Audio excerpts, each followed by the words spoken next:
Assalamualaikum warahmatullahi wabarakatuh. Perkenalkan, nama saya Amira Mumtazah Malina, NIM akhir 104. Saya di sini akan membahas tentang teori pemikiran Plato. Pertama-tama yang bakalan kita bahas yaitu biografi Plato. Plato adalah seorang filsuf Yunani. Beliau dilahirkan di Athena pada tahun 428 sebelum Masehi. Sedangkan ayah dan ibunya, ayahnya bernama Ariston, keturunan dari Kodrus, raja terakhir Athena, dan ibunya bernama Pariktione. Plato merupakan keturunan kerajaan atau darah biru baik dari ayah maupun ibunya. Sejak kecil, Plato sudah mengikuti diskusi-diskusi Socrates.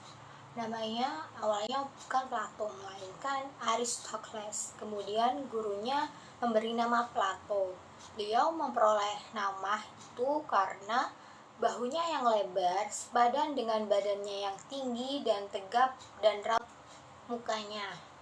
Potongan tubuhnya pun baik.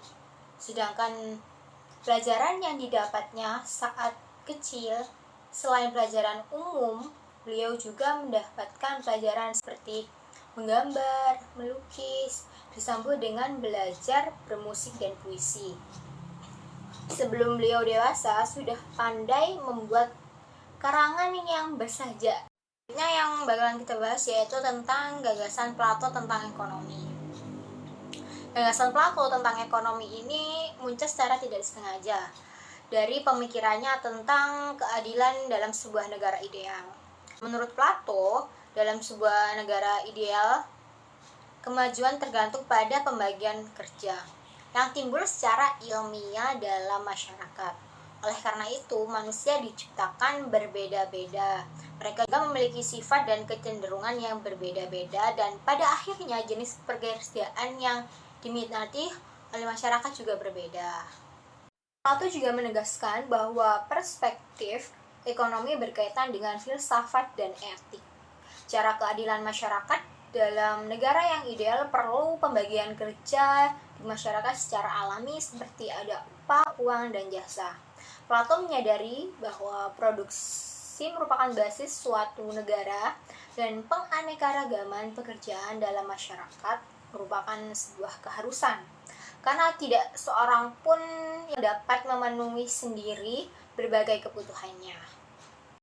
Berikutnya yaitu 3 doktrin yang berkaitan dengan jenis pekerjaan. Yang pertama yaitu para pengatur dan pengusaha. Para pengatur dan pengusaha ini bertugas dalam hal membuat peraturan dan kebijakan politik negara. Sedangkan yang kedua yaitu tentara. Nah, tentara ini bertugas sebagai pertahanan dan keamanan negara seperti yang kita tahu, sehingga negara perlu melatih agar para tentara memiliki fisik sehat dan kuat. Yang ketiga yaitu para pekerja atau bisa kita bilang sebagai buruh. Para pekerja ini bertugas menyediakan kebutuhan bagi masyarakat. Mereka terdiri dari para petani dan pedagang. Para pekerja merupakan golongan terendah yang boleh mengumpulkan harta dan mengejar laba. Adapun pengusaha dan tentara tidak bekerja demi harta. Pekerjaan yang mereka lakukan hanya untuk mengabdikan diri pada negara. Konsepsi stratifikasi sosial berdasarkan fungsi ini mendatangkan konsekuensi berupa pentingnya pendidikan bagi seorang manusia. Bagi seseorang yang menginginkan masuk ke dalam kelas pengusaha, dia harus menempuh pendidikan secara terus-menerus dan bahkan seumur hidup. Bagi mereka yang hanya menempuh pendidikan sebentar, maka dia akan tersisih dari kelas calon pengusaha, sehingga dia hanya masuk kelas pejuang atau pekerja. Katakan bahwa lapisan masyarakat hanya berhak untuk mengejar laba dan mengumpulkan harta adalah kelompok pekerja. Sedangkan kelompok pengatur dan tentara, mereka bekerja bukan untuk mengumpulkan harta dan kekayaan, tetapi hanya mengabdi dan memikirkan pekerjaan mereka. Dengan pembagian kerja dan pembatas waktu tersebut, maka hawa nafsu manusia untuk memperoleh barang dan harta yang sebesar-besarnya dapat dikendalikan. Sehingga diharapkan akan tercipta suatu masyarakat yang adil dan makmur. Pendapat Plato tentang manusia memiliki sifat hedonisme ini ada 3. Yang pertama yaitu semua pembangunan uang adalah riba. Sedangkan yang kedua yaitu keadilan dalam sebuah negara itu tergantung lagi dengan keadilan pembagian tenaga kerja atau division of labor. Yang ketiga yaitu semua manusia itu bersaudara. Jadi tidak seharusnya terjadi eksploitasi antar umat manusia hanya untuk material dan kemewahan pribadi. Dan Plato juga menyebutkan bahwa hanya kaum pekerjalah yang pantas untuk mengambil laba atau profit oriented, sedangkan para pengusaha dan tentara tidak seharusnya mengorientasikan dirinya untuk mendapatkan harta, karena mereka harus mengabdikan dirinya untuk bangsa dan negara. Pemikiran Plato tentang pembagian kerja ini awalnya dari asumsi manusia yang pada hakikatnya selalu ingin memperoleh barang atau jasa yang sangat banyak melebihi kebutuhan mereka sendiri, sehingga itu menyebabkan kendala dalam menciptakan masyarakat yang adil dan makmur. Oleh karena itu, nafsu dan keinginan hidup terhadap barang atau dan jasa harus dikekang. Perilaku hedonisme atau keinginan untuk menguasai materi sebanyak-banyaknya telah menjadi bagian dari perilaku masyarakat Yunani pada saat itu. Berikutnya yaitu ada seorang pada zaman Yunani kuno yang bernama Aristippus. Beliau menyatakan bahwa sebuah kenikmatan adalah tujuan dari hidup setiap umat manusia. Dengan demikian, semua tindakan dianggap baik apabila mendatangkan kenikmatan. Berkebalikan dengan hal itu, Plato mengecam yang namanya kekayaan dan kemewahan. Setiap orang harus mengendalikan nafsu keserakahan, khususnya bagi orang-orang yang pintar, cerdik, dan berkuasa yang akan hidup kemewahan. Di sisi lain, masyarakat umum kebanyakan akan hidup dengan kehinaan dan kesengsaraan. Oleh karena itu, para ekonom berpikir bahwa Plato adalah salah satu orang yang pertama kali mengecam kekayaan dan kemewahan. Hal itu didasari karena manusia yang memiliki sifat hedonisme yang bakal dari materialistik yang dikembangkan di Eropa pada abad 17 sampai 18. Selanjutnya yaitu teori division of labor yang dikembangkan oleh Adam Smith, berasal dari pandangan Plato. Perbedaan Adam Smith memaksudkan division of labor untuk memacu pertumbuhan output dan pembangunan ekonomi, sedangkan Plato memaksudkan bukan untuk pertumbuhan output dan pembangunan ekonomi, melainkan pembangunan kualitas manusia. Selanjutnya lagi yaitu ada teori uang Plato, yang dimana teori Plato yang masih dianggap relevan dengan keadaan sekarang adalah tentang uang. Terdapat dalam bukunya yaitu Politika, yang menjelaskan bahwa selain sebagai alat tukar, uang juga berfungsi sebagai alat pengukur nilai dan alat untuk menimbun kekayaan. Di samping itu juga Plato memiliki pendapat bahwa uang bersifat mandul yang tidak dapat diperanakan melalui bunga. Seorang filsuf lainnya dari Yunani kuno yaitu Aristoteles, yang merupakan murid dari Plato. Aristoteles memberikan sumbangsih pemikiran awal tentang konsep harga atau price dan nilai atau value. Menurut pandangannya, kebutuhan manusia tidak terlalu banyak, sedangkan keinginan manusia tanpa batas.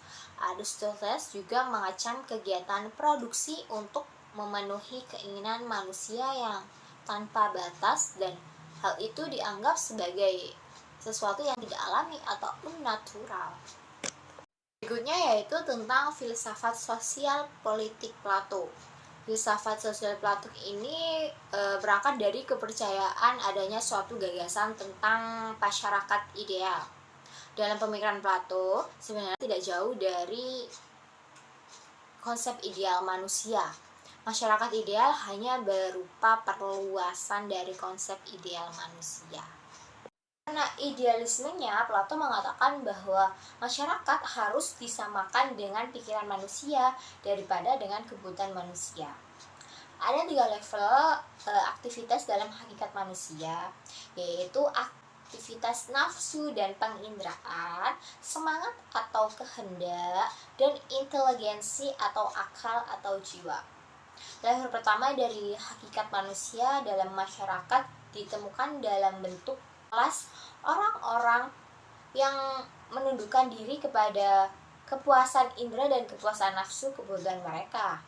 Sedangkan level kedua dari hakikat manusia dalam masyarakat ditemukan dalam bentuk kelas orang-orang yang menundukkan diri mereka pada tindakan-tindakan demi kehormatan dan tanda penghargaan. Yang terakhir yaitu pada level ketiga dari hakikat manusia dalam masyarakat ditemukan dalam bentuk kelas orang-orang yang menundukkan diri mereka pada pengolahan intelektual dan pengejaran kebenaran. Ketiga tipe manusia dalam masyarakat ini menjalankan fungsi dan kerja masing-masing. Apa tujuan dari Plato menulis buku yaitu dengan berjudul The Republica? Tujuannya yaitu untuk mendiskusikan hakikat keadilan dalam pikiran banyak orang dan mendorong masyarakat yang adil. Dia memahami keadilan sebagai suatu hubungan di antara individu-individu yang bergantung pada negarawan yang sekaligus filosof. Dalam pikiran Plato, hanya dalam suatu negara atau masyarakat yang adil, maka keadilan dapat direalisasikan dan orang yang adil hanya ada dalam masyarakat yang adil. Terakhir yaitu tentang persamaan dan perbedaan. Untuk kali ini saya akan membahas tentang perbedaan dan persamaan antara pemikiran Plato dan Aristoteles. Yang pertama tentang persamaan. Mereka berdua berpendapat bahwa dalam ekonomi harus dibedakan dan dipisahkan sesuai dengan bidangnya masing-masing.